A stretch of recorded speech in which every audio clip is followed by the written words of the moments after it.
Welcome to Behave Yourself, the podcast that aims to bring the science of human behavior and how you can apply it to your own life and become the happiest, healthiest, and most successful version of you.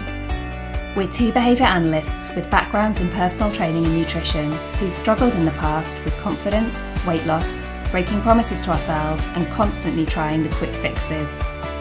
We bring the science and show you how to apply it confidently and consistently towards your own goals and how to actually create a lifestyle change. Behaviour analysis is the science of human behaviour, and we all engage in behaviours that either move us towards the direction of our goals or hold us back from living the life we desire. I'm one of your hosts, Emily McRae. And I'm your other host, Jo Wesley. Hey! Hello! How have you been behaving yourself? I have been behaving myself pretty well this week. I have been sticking to all my goals and targets, and I've been really busy at work again this week, but yet still sticking to my goals. So I'm pretty proud of myself. How have you been behaving yourself? I've been doing really well as well. I have had a big push to make sure that I clean up the kitchen at night before I go to bed and make sure the dishes are all put away, because waking up in the morning to a clean kitchen is so calming and satisfying for me. So that's what I've been working on. Nice. Yeah, we always grew up with our parents saying, like, the day is done and then every day is a fresh day. Even if you're in the most amount of trouble the day before, or you've fallen out with your brother, like, you say goodbye and you finish the day on love and the next day is a fresh day. So yeah, even starting with a new clean kitchen. Nice. Just makes making the coffee more relaxing and less overwhelming. So gives you more time in the morning, which we all would like some more time in our day. Does it give you more time? It shifts your time. Changes your time. Changes your time. Today's podcast is about the kind of phrase that we hear all too often, I don't have time. And we thought it would be a good time to address that. Being the nerd that I am, I went to research this, and I feel like your husband would be particularly interested or proud of me for doing this, but we were going to say that actually, surprise, surprise, we all have the same 24 hours. Apparently there's not 24 hours in a day. Interesting. I know. I'm listening. So there's different ways of measuring time, whether it's the earth kind of, and I'm not very good at this kind of science, but how many times the earth rotates on its axis, how many times it rotates around the sun, and so on, and whether the Egyptians measured it or different people measured it around the world. But there's actually something like 23 hours and 56 minutes and so many seconds, but we just brush over that and call it 24 hours. Interesting. And I bet regardless, we have we could get more science into it. I'll go in and do some research from him. And that said, it's not my area of science. My area of science is nutrition and behavior analysis. So maybe let's stick to that. Yes, we can stick to what we've got currently, and we'll get into the science of it at a later time. Yeah, super. So certainly in my job, I all too often hear, I don't have time. I think you do too as well. Where we're coming from here is, if this would be a really short podcast, sorry guys, you all have 24 hours. Go and do it. But there's more to it than that.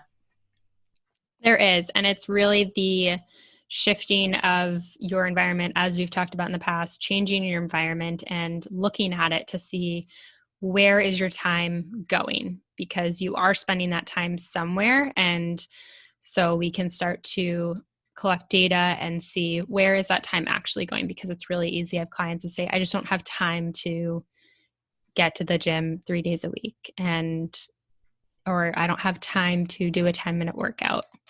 Where is your time going? So it starts off with taking some baseline data. So Jo, what is this really cool method that you've got for helping clients start to see where they're spending their time and taking that baseline data?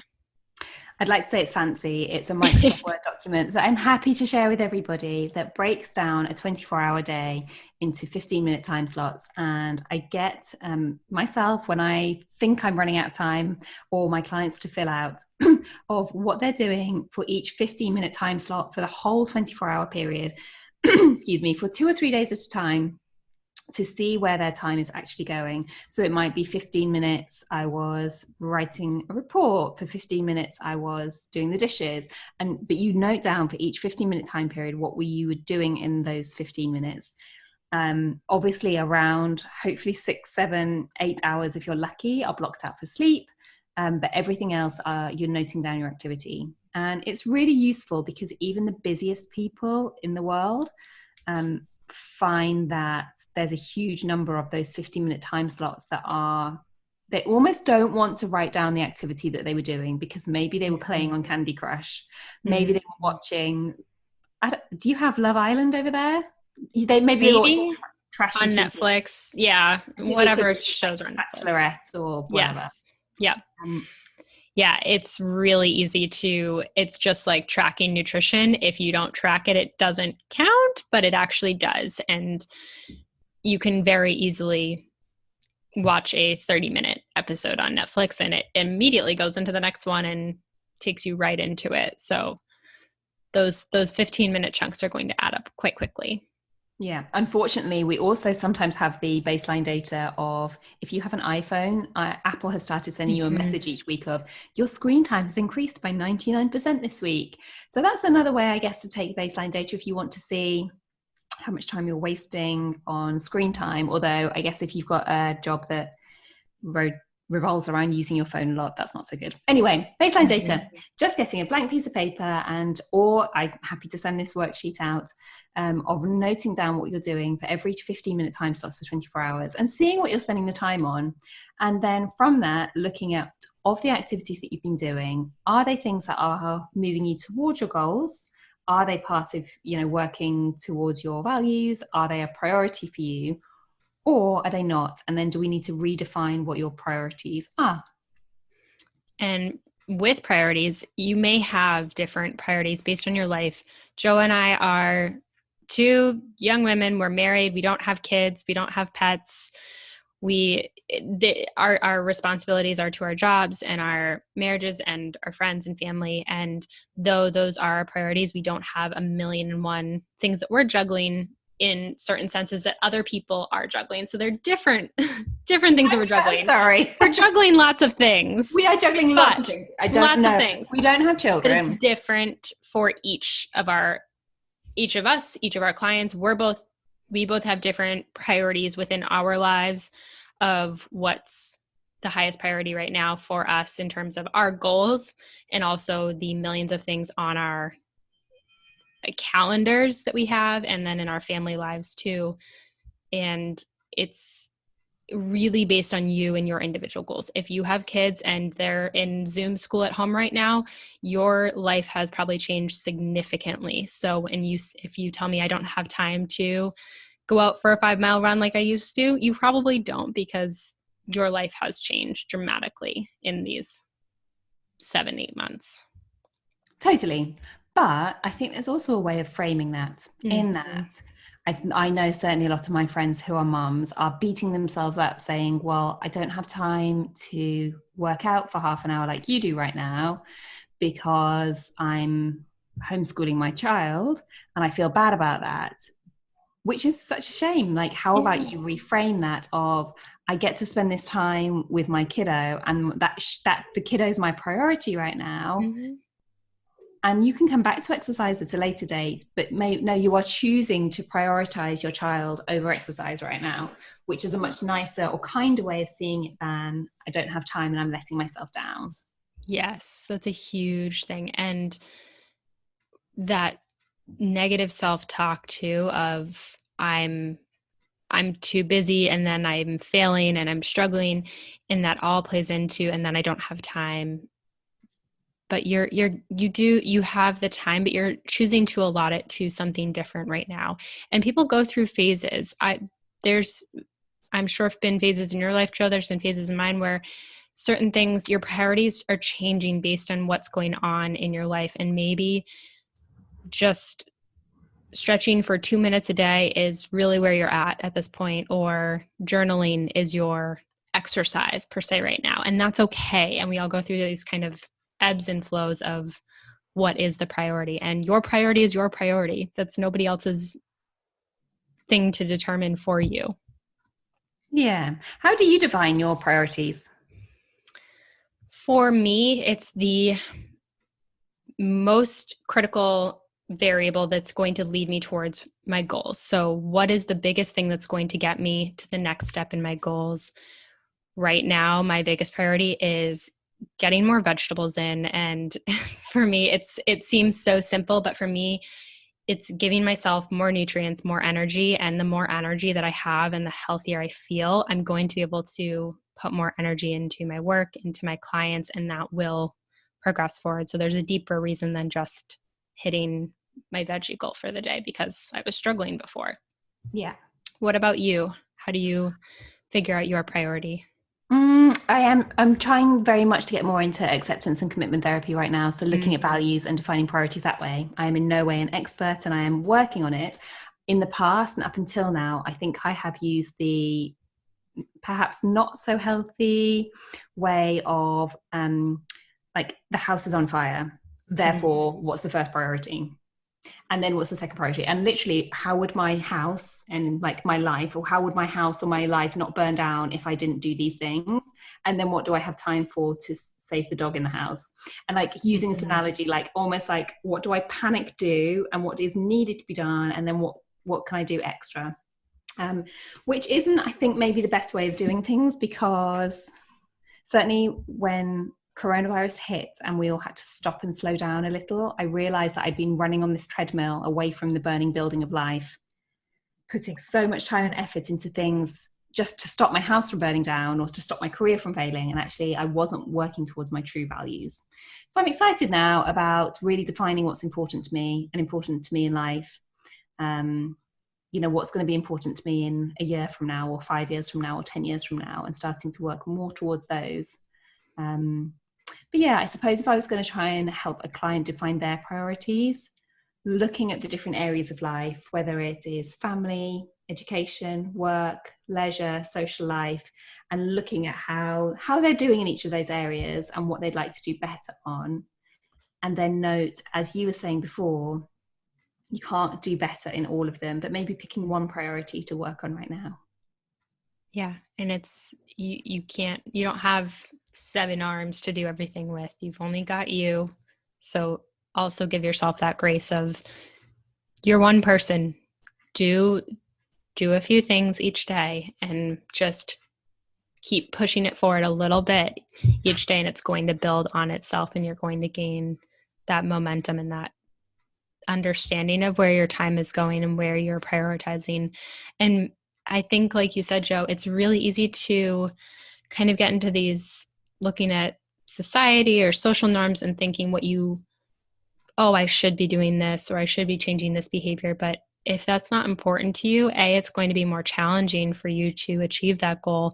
And B, it's not a priority and it's not valuable to you. So do what's valuable for you versus what everyone else is doing. So you think you should be doing it too. Like learning to make bread during quarantine. I don't bake. I didn't learn to make whatever that sourdough bread was. That wasn't my thing. But that's okay. But I think we kind of see everyone else doing it and feel like, oh, well, I should be doing it too. Right. Do what's right for you. Yeah.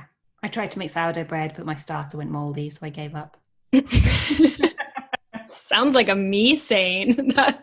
Yeah, and I love cooking. I'm really good at cooking, but yes, I don't know if I was trying to, because I was trying to make it gluten-free, and maybe that was just a step too far. Not a priority for me, Emily. Right, exactly. So how do we find this time and create this time in our day to actually do the activities that are a priority to us? I'm a big fan of, and my husband hates this term, but like life hacks. So like if you're going to make some soup for your lunch, make 5 batches of it and freeze 4 batches. If you're going to, I don't know, do a load of washing, do all of the washing for that week and put it out to dry whilst you're at work. I don't know, making time in little ways where it feels like you are overspending time quantities, whether that's cooking more but actually saving yourself so much time later. I can't think of any other hacks off the top of my head. Let me think. Things that you can do in bulk maybe at the weekend when you have more time, that will save you time later. So if you open our freezer, we always have at least a week's worth of suppers ready to go in there that we can just pull out and microwave. And I don't mean microwave meals, I mean homemade good stuff that I batch baked at the weekend, to save us time during the week. So I can get home from work at 7 p.m. and in 20 minutes have a home cooked, veggie packed, really nutritious supper. Yeah. And I think a lot of people are very averse to this meal prepping concept, but you can prep different meals and then have a variety throughout the week. Like Joe was saying, it's not all the same thing every single night, which I think a lot of people think is what they have to do if they meal prep, but you can have a variety of foods. And two, if you're doing it, pair it with something that you enjoy. So listen to your favorite podcast or watch your Netflix show that you enjoy while you're meal prepping for the week. You could just be sitting on Sunday and watching Netflix on the couch, or you could watch it while it's in your kitchen and meal prep at the same time. So pairing those things together that you're already doing. I have a lot of clients who I tell them foam roll while you're watching the show that you enjoy. And I think you brought up a very good point about somebody in your life that maybe doesn't always have the time, so to speak, but is very up to date on their favorite show. And so, oh no, I mean, she is going to listen to this. So hi, Mum. And she is going to hate me for saying it. Sorry, Mum. But if Mum ever says to me, like, I don't have time to do X, Y, or Z, I'll ask her what's going on in Coronation Street. And Coronation Street is like the British version of the Brady Bunch, I guess. Like, you follow people's lives along the street. And my mum's watched it for, I don't know, 60 years, 50 years, 60 years. But I'll say to her, what's going on in Coronation Street right now? How's Deirdre Barlow? And she'll know all the gossip. So I know she's got time to watch half an hour of TV a day. Therefore, she's got time to do whatever she's telling me she can't do. Mm-hmm. Yeah.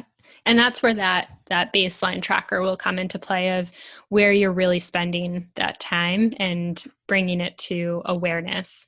And also get it done in the morning. Like, just get it done and out of the way. If it's something that you can do in the morning, there's that whole concept of eat the frog or do the thing that you don't want to do. But even if it's something you want to do, get it done. What now? Eat the frog. It's like, eat the thing, like, do the thing first that you don't love doing the most, like, get it done and out of the way. Like, you would eat the frog before you eat, like, I don't know, the cupcake. But there's a whole, I think it's a whole book, but it's just this concept of getting it done before the day kind of overruns you. And I know a lot of people who are moms or caregivers, they'll get up before the kids get up, hopefully, and get it done before the whole house wakes up, or just get it done before you open your email inbox. That's so easy for people right now because COVID has led to no boundaries between life and work, and we're immediately waking up and checking our email. Mm-hmm. Get it done, then check your email. The house won't burn down if you take that 15 minutes for yourself and read or meditate or journal or go for a walk. Yeah, super. Other things I was thinking of whilst we were talking is, if you can afford to, and I realize that I sound very privileged by saying this, but if you can outsource any of the things that take time. So I'm really lucky, I can afford to spend a little bit more on shopping, like food shopping, groceries right now. For the times that we are really busy, we have bags of frozen vegetables and frozen, I don't know, over here it's called sofrito. It's chopped onion, celery, carrots in a big bag, ready to just throw in a pan and saute or fry before adding your beans or meat or whatever. Mm-hmm. It's a bit more expensive than buying raw onions, but it saves a bunch of time. If you can afford to outsource, maybe the house cleaning, if the house cleaning doesn't bring you joy. If house cleaning brings you joy, tell me how to do it, because I don't know. Me. But if there's other things that are taking up a huge amount of time in your life and you don't love, and you can afford to outsource them, and your time is better, spent elsewhere, even if that time is used for leisure, we all need to relax sometimes, then absolutely do that. But I realize I sound very privileged when I say that. And I think too, it's become a lot more accessible here with COVID as people are doing this, all the grocery shopping to go options and ordering it online and doing it. Target is doing it. All of these places are doing this purchase ahead and get it shipped to you. Amazon Pantry feel like we're plugging things, but like all of these online places have things that and we're not sponsored. We're not sponsored by it. And if they want to sponsor us, come on over. But all of these places have things that can make it easier and simpler for you. And you're less likely to make those kind of impulsive purchases if you're doing your shopping ahead. I know there's people, and I know I've talked to many people who don't want anyone picking out their produce and just want to pick it out themselves. Cool. You go buy your produce, do that. That's on you. I don't care. Right now I still grocery shop, but there was a time in our lives where we did all of the groceries sent to our house because that was something that we didn't have time to spend doing, and it was better spent working. And that's the thing too, is if you're on your own schedule and you can determine that, can you send somebody to do that? Do you have a neighbor kid who wants to make a couple bucks and send them to go do it? It's different in these times, but outsource it if you can. Use that time for other priority activities. Yeah, or if you can multitask. So maybe you you want to spend time with your kids and you also want to do some exercise. Mm-hmm. At the moment, trying to like scoop up all the leaves and having leaf fights in the garden, that would burn a huge amount of calories and get you running around being very energetic. Go for a walk or a run or a bike ride with your kids. That would be both spending time with your kids and exercising. I choose to walk to work because for me to get on public transport, which is germy and gross, takes an hour, but it takes 45 minutes to walk. So not only am I keeping myself safer from the germs, I'm also getting my walk in and my exercise in for the day. So when you can multitask, and multitask well, I don't mean multitasking and just doing everything badly because you're distracted. But if you can multitask, great. Yeah. And I listen to podcasts and audiobooks while I'm driving in the car back to commuting to work, though some people are still not on that. But I know there's a lot of people who are back commuting and making that time valuable versus just music. Perfect. Wonderful. Okay. So to summarize from all of today, I would say take some baseline data, work out where your time is going and have a look at where your time is going. If you like it, great. If you don't, make some new priorities or work out what your priorities are and how you can actually spend the minutes of your day working towards those, because we all have the same 24 hours in the day and we can choose how to spend those hours. And try and get clever hacks in when you can, either outsourcing or multitasking. Perfect. And keep it simple. Pair it with things that you enjoy, or just start with 5 minutes a day and get something in during those 5 minutes or while you're watching your favorite show, because we all have time to do that, it seems. We do. So thank you so much for listening. As always, we'd really love to hear from you with any comments or questions. In particular, if you've got a question you'd like us to answer or a topic that you'd like us to cover, you can email us at behaveyourselfpod@gmail.com. Finally got that set up. Woo!